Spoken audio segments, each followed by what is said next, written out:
আসিয়া মারা গেছে এই খবরটা আমি এত রাত্রে পাইছি।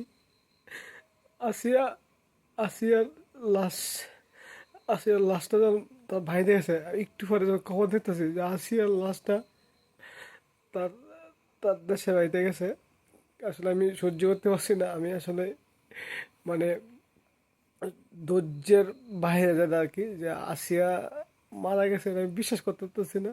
যে মাগুরা আসিয়ার এইভাবে দর্শন করে তার দুলাভাই এবং তালুয়া এই কাজটা করতে পারছে, মানে সত্যি আমি অবাক হয়ে গেছি যে এই কাজটা তারা দ্বারা কেমনে করলো একটা ছোট্ট বাচ্চার সাথে। এটা সর্বোচ্চ শাস্তি আমি দাবি করি। আমার মানে সর্বোচ্চ শাস্তি কি, কালকের ভিতরে এদেরকে এটা কিছু করুক।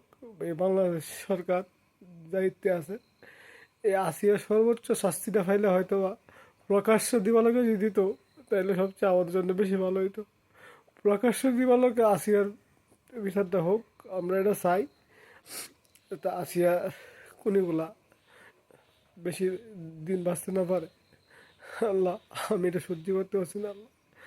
আসিয়া আসিয়া যে এইভাবে চলে যাবে ভাবতেছে, কিন্তু তার একটা কয়েকটা ভিডিও ফুটেজ দিকে আমি সত্যিই সহ্য করতে পারছি না।